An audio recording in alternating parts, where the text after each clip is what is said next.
질문을 좀 제가 읽어드리겠습니다. 예. 선생님의 정치 은퇴가 정치 변화와 발전을 위한 노력까지 포기한 것을 의미하십니까? 이렇게 물어보셨고요. 그러니까 아마 질문의 요지는 다른 분들도 비슷한 질문을 하셨는데요. 한국에서 정치 개혁이 불가능하다. 현재 전망으로서는. 그래서 아무튼 그 길이 아니라 다른 식의 역할을 통해서 아니요. 정치 개혁이 불가능하다는 판단을 한 것은 아니고 예. 내가 할 수 없다 그렇게 판단한 거죠. 나는 아닌 것 같다. 그죠? 그러니까 내가 할 수 없는 것과 그것이 불가능한 건 달라요. 나는 못했지만 다른 분은 할 수 있을지도 모른다는 생각을 했죠. 그리고 누군가가 또 해주기를 원하는 마음이 있고요. 정치 개혁이나 정치 혁신은 필요하고 국민들이 원하면 이루어질 거라고 봐요. 근데 그때 그럼 누가 누구를 통해서 그걸 할 거냐 할 때 적합한 사람이 나와야 그게 되는 거죠. 저는 일단 적합한 사람으로 인정을 못 받은 것 같다. 그렇게 인정을 하는 것이고요. 그리고 이제 저도 이제 주권자이고 투표권을 가진 시민이고 하기 때문에 또 글 쓰는 사람이고 이렇게 하니까 당연히 정치에 관심을 가지고 있고 또 정당의 당원이고 평당원이지만 당원이고 또 정치적 발언도 뭐 하고 싶은 말이 있으면 당연히 하겠죠. 또는 다른 정치적 행동을 할 수도 있죠. 직업으로서의 정치가 아닌 다른 형태의 정치적 행동을 할 수도 있고요. 그거는 여러분들에게 다 열려있는 것과 마찬가지로 저에게도 열려있는 공간이라고 생각을 합니다. 지금 뭐 정치 은퇴한 지 이제 2달 반밖에 안 됐는데 벌써 뭐 피켓 들고 1인 시위하러 다니고 이러면 너무 빠른 것 같아요. 그래서 좀 뜸 좀 들이고 제가 정치인이 아닌 시민으로서 작가로서의 이 존재 이전 이것이 어느 정도 확실히 되고 나면 이제 할 것 같아요. 지금 하면 전 보건복지부 장관 아무개, 전 국회의원 아무개 이렇게 얘기를 할 거 아니에요. 그러면 계속 직업 정치하는 사람으로 보이게 될까봐 지금 자숙하고 있는 중입니다. 예. 아까 초반에 교회에 관련돼서 발언하셨다가 이제 좀 된소리를 맞으셨다는 말씀하셨는데요. 질문이 하나 들어왔습니다. 고양 시민광장 회원이기도 하고요. 여기 백준영 교회 교인이신데 한국교회 현실을 함적 비판으로 자주 하신 거로 알고 있습니다. 장관님의 진정성과 진실을 본인은 알고 이해합니다. 그렇지만 진실을 정확히 알지 못하면서 맹목적으로 장관님이 한국교회를 비판했다는 이유만으로 장관님을 미워하는 제 분들이 많습니다. 뭐 장모님도 그렇고 이분의 주변에 가족들이 좀 그런 분이 많답니다. 그래서 왜 장관님께서 그렇게 하셨어야만 했는지 한 번 더 설명해 주시면 많은 기독교인들이 오해를 풀고 장관님을 사랑할 수 있을 것 같습니다. 우선 이제 아까 그 경위는 우리 지강유철 선생님이 억지로 유도를 해가지고 제가 평소에 갖고 있던 종교에 대한 생각을 그냥 말해버린 게 저희 잘못이었죠. 정치할 줄은 생각도 못했죠. 그런 건데, 근데 사실 이제 거짓말을 한 것은 아니고, 저는 뭐 교회나 기독교도 비판받으면 안 된다? 이 말에는 동의 안 합니다. 왜 종교는 비판받지 말아야 되죠? 종교는 땅에 안 세워져 있고 교회는 하늘에 거꾸로 매달려 있나요? 당연히 사람이 하는 거니까 당연히 비판받을 게 있죠.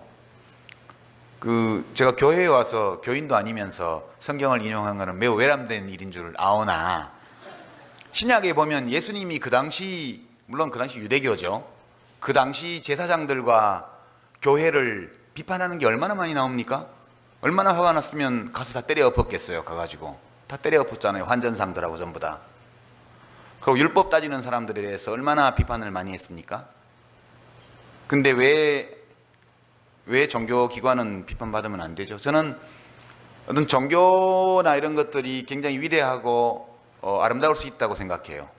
그러나 그 아무리 위대하고 아름다운 것도 인간 세계에 오면 어느 정도는 더럽혀진다고 생각해요. 인간은 완벽한 것을 가질 수 없는 존재라고 저는 생각해요. 따라서 내가 가진 종교가 완벽하다고 할지라도 내가 그 종교를 믿는 방식, 그걸 실천하는 내용, 이런 것들은 완벽하지 않기 때문에 당연히 비판받을 수 있다고 인정을 해야 된다고 봐요.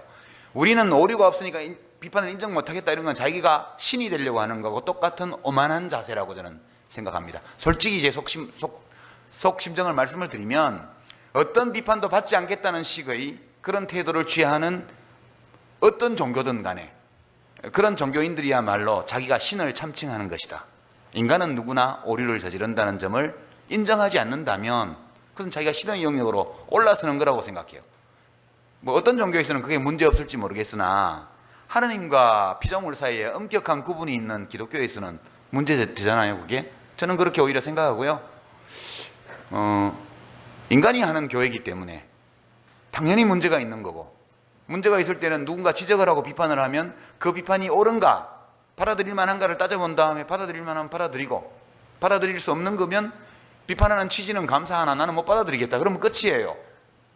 그렇게 저는 생각합니다. 네.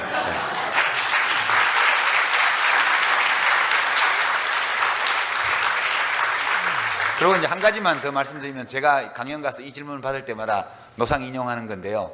지금까지 교회에서는 인용을 안 해봤는데 한번 해볼게요. 제가 군에 있을 때 일요일 날 맨날 작업을 가잖아요. 묵구덩이 파고 뭐 도로 작업 가고 사역을 하니까 그거 안 하려면 교회나 절을 가야 돼요. 그쵸? 그러면 이제 제가 군대에 있을 때는 좀 옛날 일이라 일요일 날 아침에 전달 이렇게 옵니다. 주변 사령이 기독교 환자 집합 그렇게 얘기해요. 네. 군대에서는 그렇게 했습니다. 그러면 이제 막 가는 거예요. 왜냐하면 교회 가면 빵도 주고 우유도 주고 하루 종일 놀다 와요 거기서. 근데 이제 가려면 또 주임 상사가 테스트를 한단 말이에요. 근데 진짜 교인 맞아 안 맞아? 그러니까 이제 딱 가면 야 십자가 있어? 그럼 십자가가 어디 있어요 저한테? 없죠. 그러면 이제 주기도문 외워봐, 사도신경 외워봐 이걸 막 해요. 그래서 제가 교회 가려고 주기도문, 사도신경을 다 외웠거든요. 저 외우는 거 잘하니까. 근데 사도신경에 보니까 본디오 빌라도에게 박해를 받았사 이렇게 나와요. 그게 사도신경 맞죠? 본디오 빌라도에게 박해를 받아서 돌아가셔가지고 뭐 죽은 자 곁에 뭐 있다가 뭐 사흘 만에 어쩌고 이렇게 나와요. 다 외웠단 말이에요. 근데 제가 성경을 읽다 보니까 본디오 빌라도가 죽인 게 아니더라고요. 본디오 빌라도는 겁이 나가지고 죽이기 싫어가지고 살려줄까 말까 물어봤는데 군중들이 죽이라고 그랬잖아요. 그 강도 두목하고 둘이 놔뒀는데. 그 본디오 빌라도가 제가 읽은 책에는 나는 이 죽음에 대해서 책임이 없다 이렇게 발을 씻습니다. 빌라도가. 그 예수님같이 훌륭한 분이 이스라엘 백성들한테 미움을 받아가지고 십자가에 매달린 거 아니에요. 이게 다 하나님의 뜻인지는 모르겠으나 그냥 인간의 입장에서 보면 예수님만큼 소통에 실패해서 부당한 박해를 받고 돌아가신 분이 인류 역사에 또 있을까 싶을 정도로 그래요. 예수님도 그럴진데 저 같은 사람이 사람들에게 미움 좀 받기로 무슨 문제가 되겠습니까? 네, 그렇게 생각하고 삽니다.